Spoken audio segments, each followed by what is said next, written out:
appointed as an acting CEO of KEMSA, and he came to office.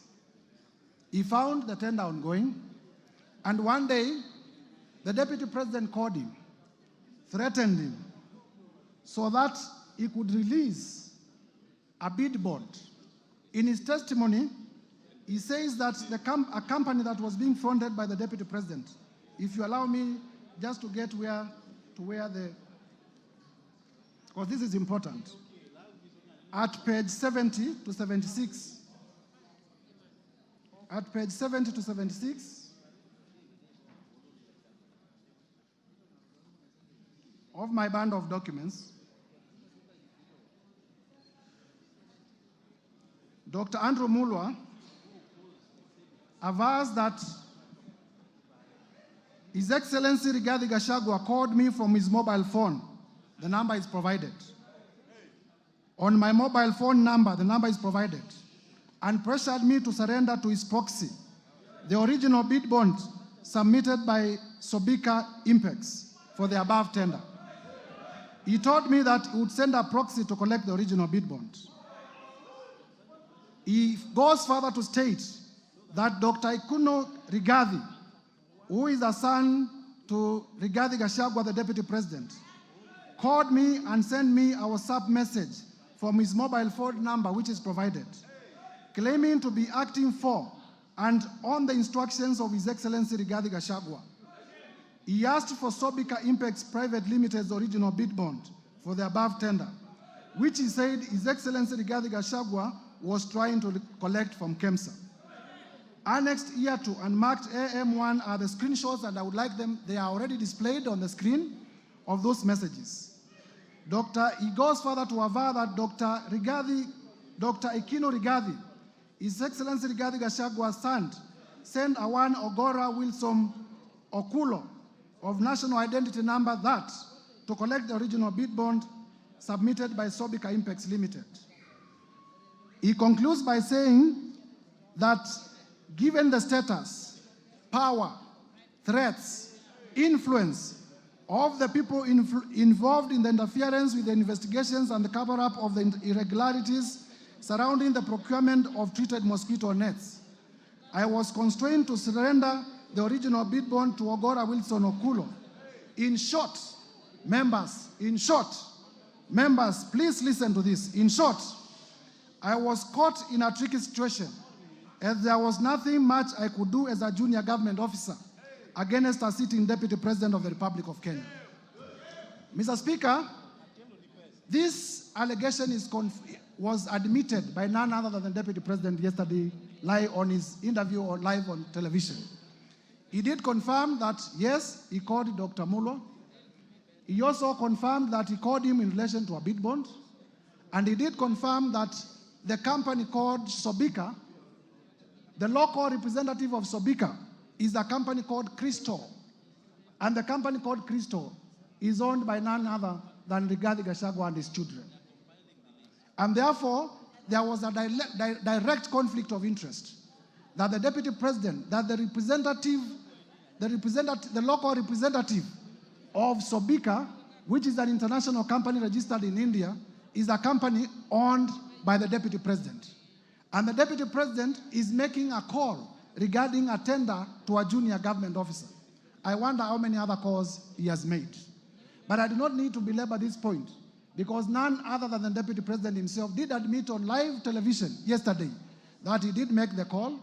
It was in relation to the bid bond, and therefore I urge members to adopt the evidence of Dr. Andrew Mulwa as the truthful and factual evidence, exhibiting that His Excellency Rigathi Gachagua did interfere with the tendering process and also did interfere with the investigation into the same.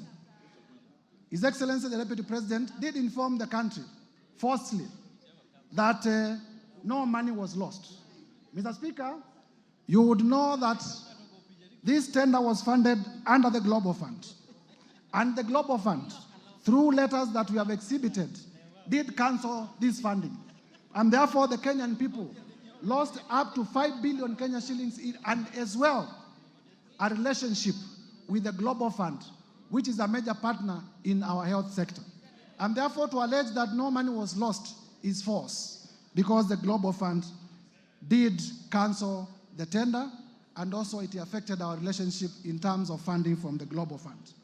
And we had to do a lot of diplomatic work, going to WHO, going to Geneva, in order to restore our relationship with the Global Fund. Mr. Speaker, lastly, members, I have rushed through the grounds because of the time allocated. I have endeavored to provide evidence that all the 11 grounds that are proposed for the impeachment of His Excellency Rigathi Gachagua are merited, and there is enough evidence. The work of this chamber is to examine whether prima facie there is a case. The trial chamber is the Senate. And therefore, I want to plead with members of this House. It doesn't matter whether you signed the motion or you did not sign the motion. I have endeavored to persuade each one of you individually that this country requires a serious leadership. And His Excellency Rigathi Gachagua is not part of that serious leadership. I have endeavored to persuade each one of you that this country requires leaders who can respect the rule of law. This country requires leaders who can respect the Constitution. And His Excellency Rigathi Gachagua is not one of them.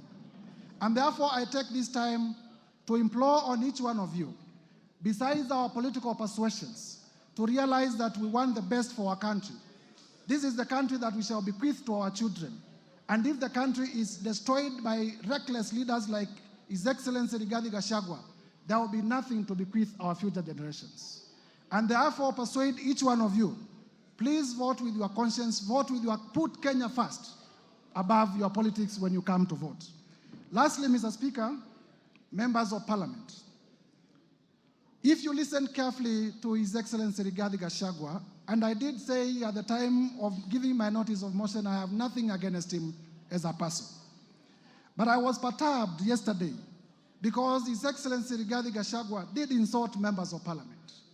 He insulted the intelligence of members of Parliament. There are members here who are senior lawyers. There are members here who are senior accountants. There are members here who are teachers. There are members here who are accountants. There are members, all of us are respected in our societies. The people of Kenya have elected us to exercise a constitutional mandate in this country. But His Excellency Rigathi Gachagua did say that most of the members of Parliament signed the motion without reading it. That is an insult to your intelligence. His Excellency Rigathi Gachagua, in the live interview yesterday, did say that Parliament is a theater of the absurd. In my training as a lawyer, he who insults the jury deserves no mercy from the jury. He who insults the jury deserves no mercy from the jury. His Excellency Rigathi Gachagua has insulted you before Kenyans. I urge you to rise up to the occasion. I urge you to rise up to the occasion. Uphold all the 11 grounds. Uphold all the 11 grounds. Uphold all the 11 grounds. Mr. Speaker,